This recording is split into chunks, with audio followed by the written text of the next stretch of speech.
do what you wanna. You can do what you wanna. Yeah. I do it how I want, cause it's all mine. I'm the captain now, baby, it's crunch time. Good morning, I'm living in the punchline. If you were to rewind, see me running phase line. I'm just trying to make them understand. So really quick, if you guys can tell, we changed our intro for this series and we are currently finished rebranding. So you're going to notice I'm not using my fisticuffs intro anymore. I'm going to still keep the videos up that I use to, make all of that and everything that's attached to that, because I want it to continue to be a part of my channel. But yeah, going forward, you might as well get used to this intro. I also like to preface this video by saying that I got this idea from Flimmo Raps, a fellow sports historian with some really good content.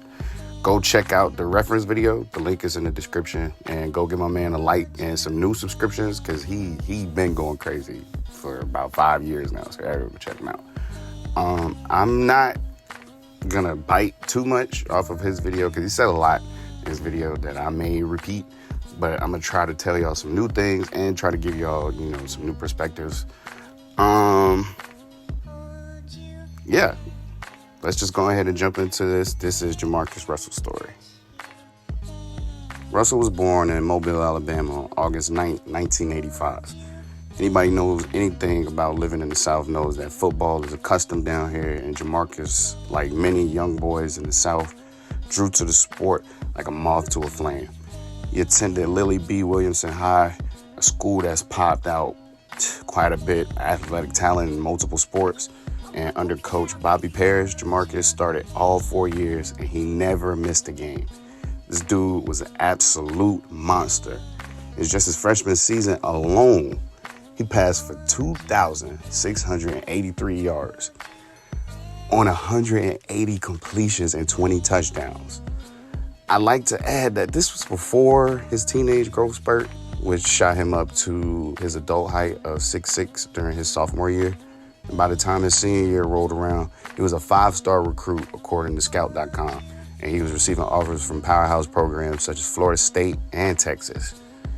He cruised through the season with his best numbers in high school, completing 219 out of 372 passes for 3,332 yards and 22 touchdowns.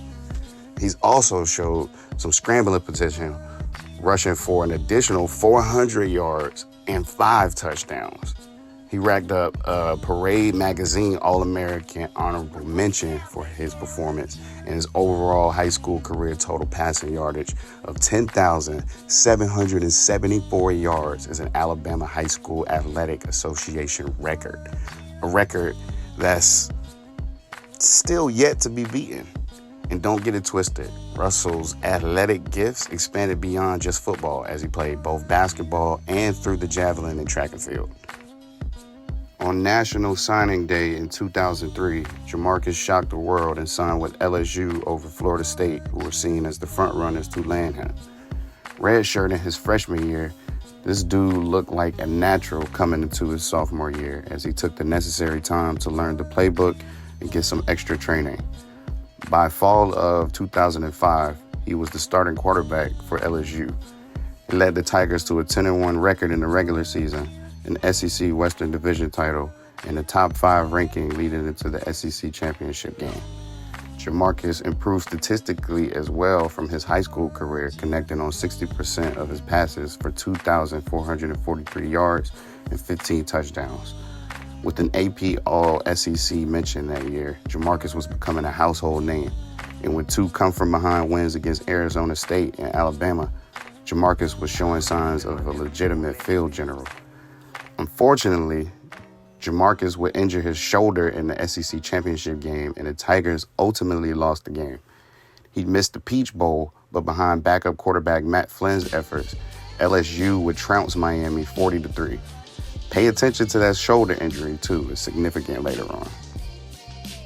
In Jamarcus' junior year, he started at quarterback again, this time over Matt Flynn and a hot recruit, Ryan Parlow. He also changed his number from 4 to 2 before the season began, the number he'd wear for the remainder of his football career.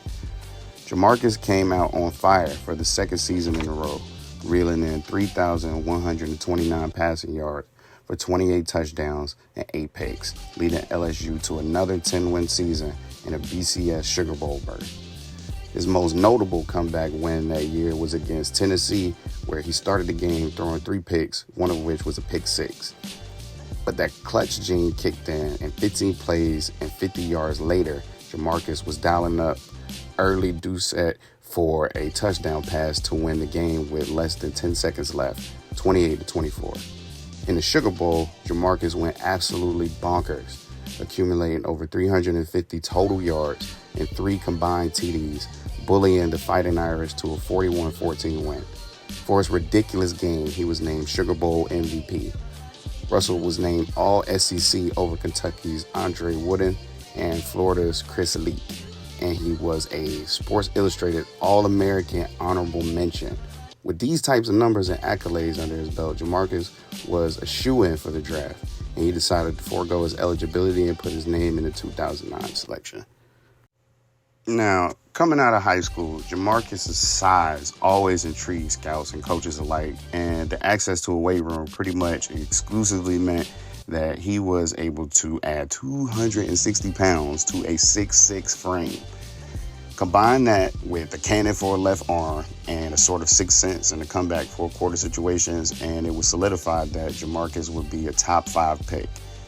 I mean, I'm sure any team will find a fit for Jamarcus, as his skill set was akin to gunslingers in the realm of Ben Roethlisberger and Dante Culpepper. John Clayton of ESPN went on record to say that Jamarcus' workouts for the 2007 Combine were impressive, mainly due to his size and arm strength, and predicted it would be hard to pass the LSU prospect at the number 1 pick. As prophecy predicted, or luck would see it, Jamarcus was taken first overall in the 2007 by the Oakland Raiders. Yeah. One of 4 LSU Tigers in the first round, actually, along with LaRon Landry, Dwayne Bowe, and Craig Davis.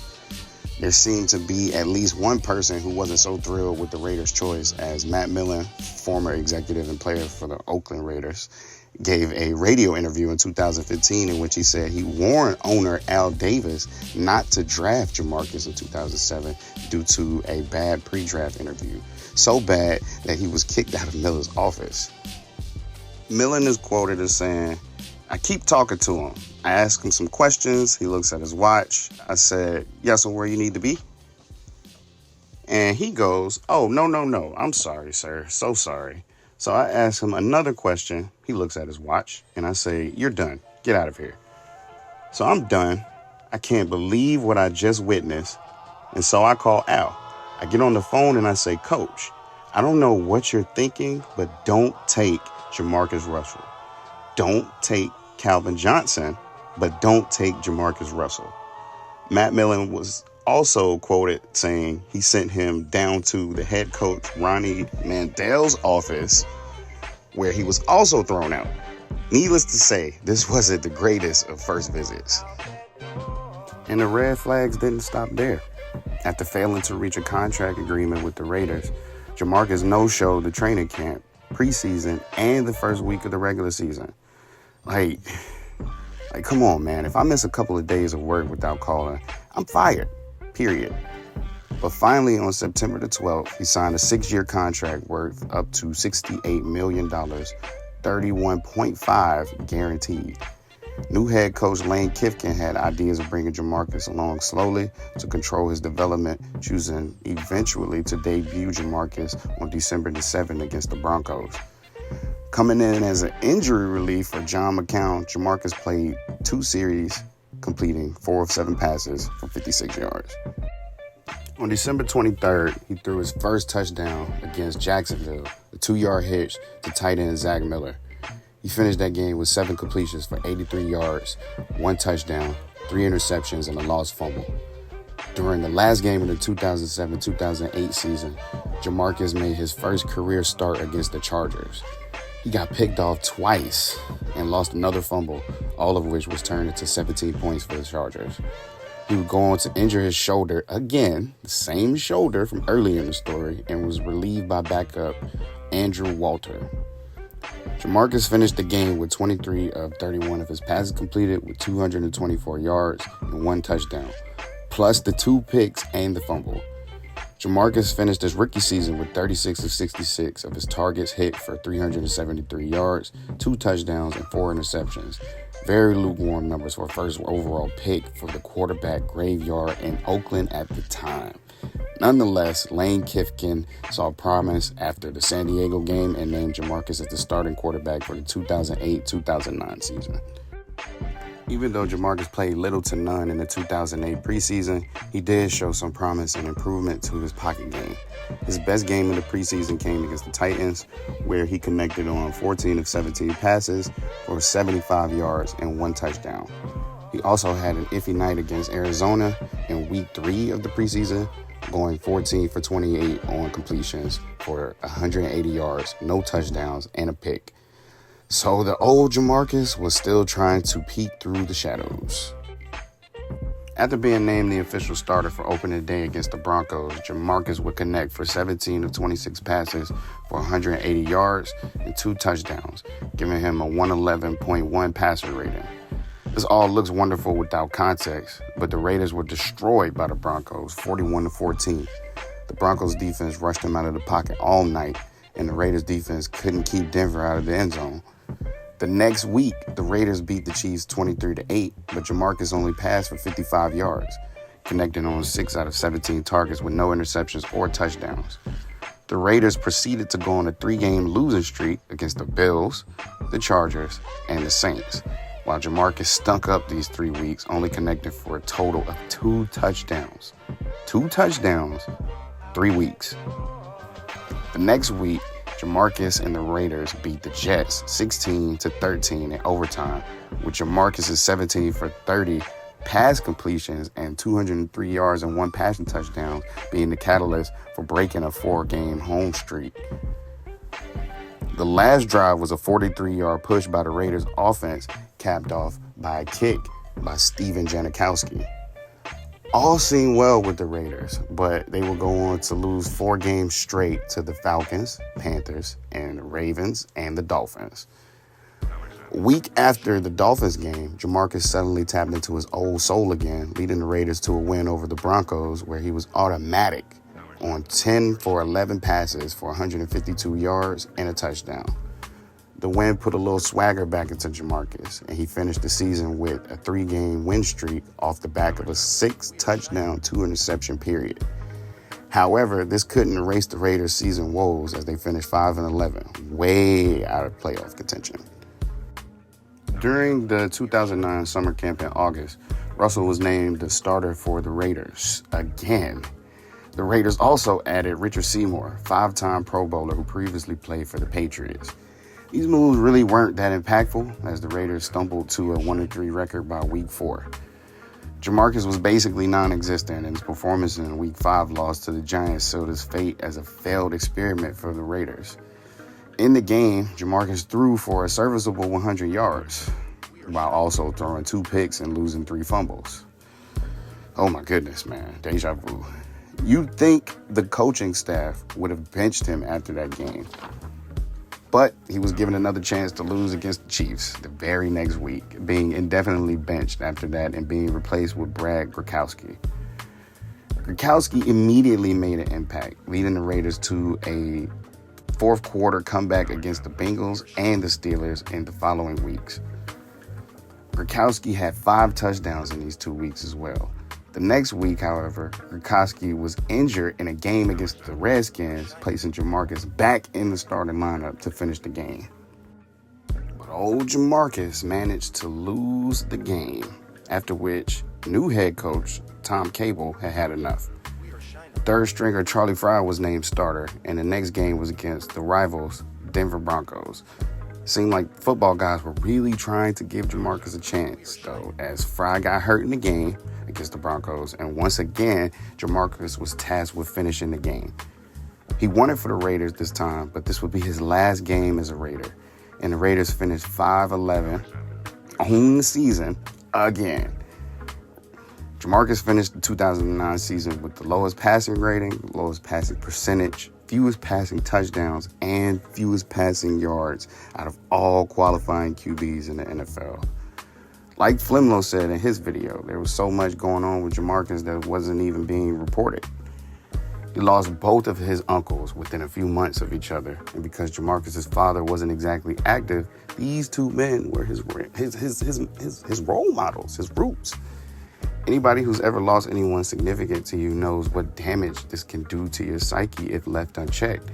And I believe this, combined with the beating he was taking in the press, justified or not, sent Jamarcus into a sort of downward spiral. I can certainly relate to that, as my hiatus from YouTube was to deal with the passing of a friend of mine, Sean Campbell, in a healthy way. Everyone doesn't have that immediate inclination, though, and sometimes this can breed negative results.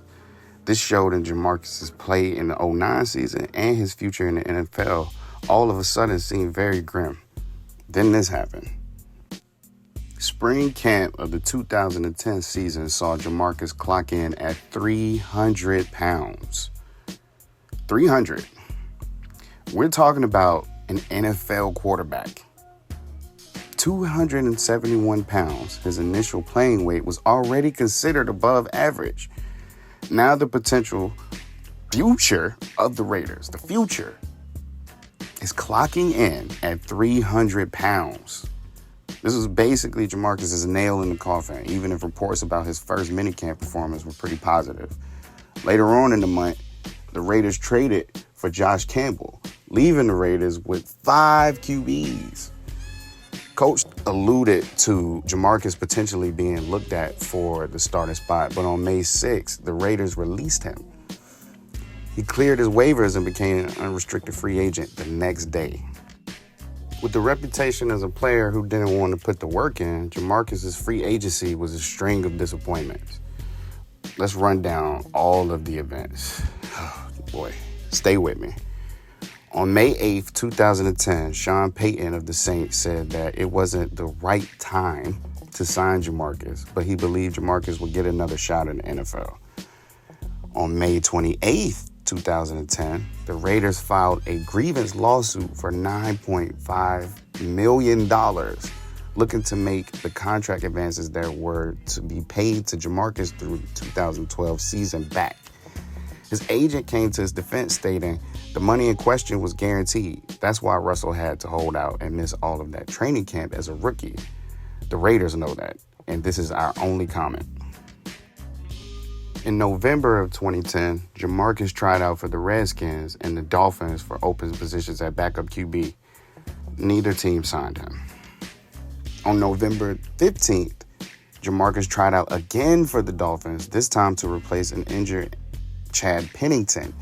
And Chad Pennington was getting old by this point, too. The Dolphins signed Pat Ramsey instead. Pat Ramsey. In January of 2011, John Lucas, former NBA player and coach, tried to arrange a meeting between the Baltimore Ravens president Ozzie Newsome and Jamarcus, as Newsome was coming to Houston for the Senior Bowl. However, Newsome absolutely refused to meet with Jamarcus. In April of 2011, John Lucas, who had flown Jamarcus out to Houston and had been working on repairing Jamarcus's standing in the NFL, grew tired of his lack of work ethic. He severed ties and asked Jamarcus to leave Houston. John knew the dangers of inner city Houston and the dangers of a young professional athlete with no discernible plan around this city, and he felt like it was best for Jamarcus to just go. In 2013, Jamarcus announced yet another comeback attempt, this time employing the help of NFL Pro Bowlers Marshall Faulk and Jeff Garcia and former Olympian Otto Bolden. The comeback attempt was chronicled in the Bleacher Report series called Jamarcus Russell's Road Back to the NFL, and I remember being a 16-year-old kid being pretty much glued to this series for its entire run. And by May of that same year, Jamarcus was back down to his rookie weight of 265, and he was starting to draw suitors from around the league, namely the Chicago Bears and the Baltimore Ravens. The Bears actually gave Jamarcus a tryout in June of 2013, and it was reported that he put up a solid performance alongside other free agents like Trent Edwards and Jordan Palmer. But unfortunately, the Bears decided not to sign him, citing an overload to the quarterback position to be the main reason. However, ironically enough, the Bears signed both Edwards and Palmer literally a few months later. This was basically the end of Jamarcus's comeback journey, as he wasn't signed or worked out by any other team for the remainder of the 2013 season and the entire 2014 season.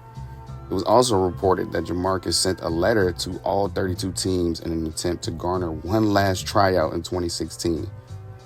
Being that he hadn't played in 7 years, however, this was a shot in the dark, and it could potentially just be a rumor. So we've heard things like biggest draft bust and talented but extremely disappointed when it comes to Jamarcus. But what do we really have here? I mean, Jamarcus was a stud at LSU, looking like a QB cut from the cloth that was necessary to exceed expectations during that era, an era that was technically a predecessor to today's era of quarterbacks. But the lights were bright, the stage was set, everything seemed to be in place for Jamarcus to at least have a sizable career, albeit a successful one. But there's a couple things that pundits who were quick to throw the bust label at Jamarcus failed to point out. Jamarcus spent a grand total of 3 seasons in the NFL. Most star QBs like Tom Brady, Aaron Rodgers, and Carson Palmer don't even hit their professional stride until year 3. Adjusting from college schemes where systems can be more ingrained and predictable to the faster, vastly more flexible schemes of the NFL can pose a significant challenge to an incoming rookie. And we've seen many instances of rookie QBs doing less with a lot more, a la Johnny Manziel.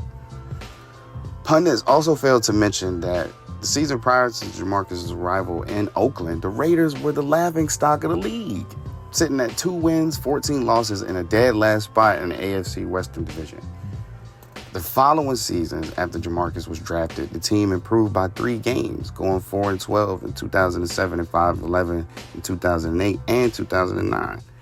Those improvements may not have been eye-catching, and they still missed the playoffs every single year of Jamarcus' career. But as you can see from their record before Jamarcus was drafted, you can clearly see that the Raiders had several holes already that had yet to be plugged in the sinking ship, such as the lack of intuitive, I wouldn't even say, tools, but an intuitive offensive line.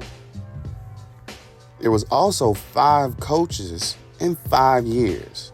So simply put, it would have taken an absolute overhaul of the Raiders system to prevent the team's woes as well as Jamarcus's.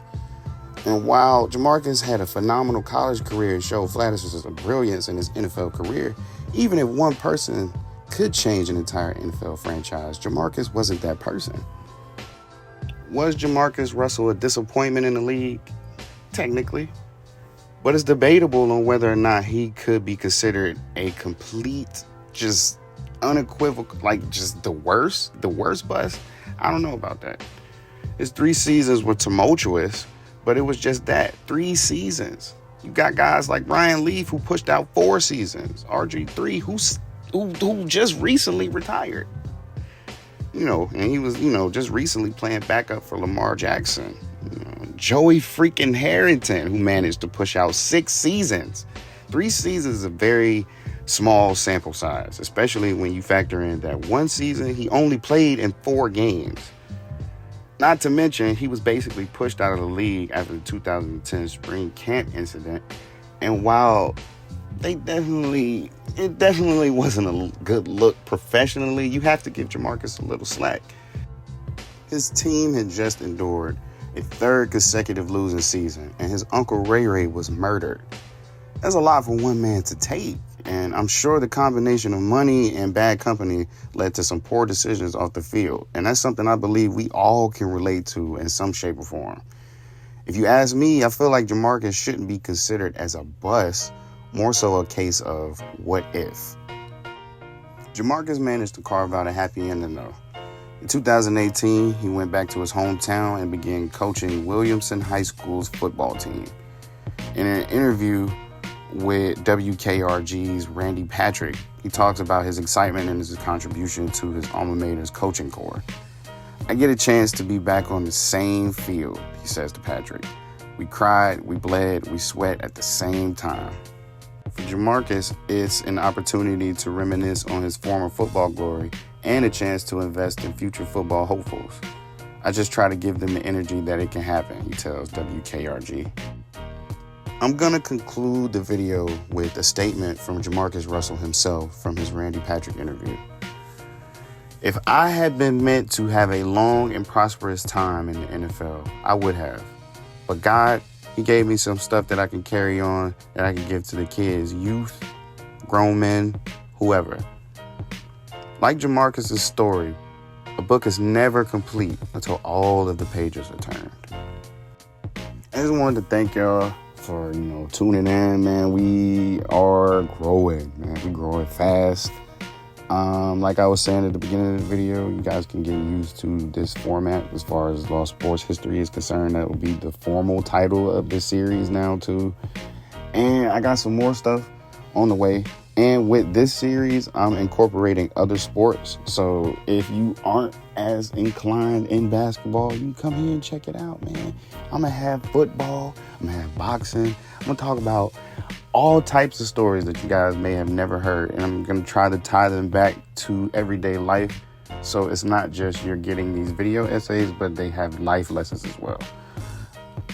With that being said, man, I'll holler at y'all, man. Lost Boys Basketball, Lost Sports History. I'm signing out.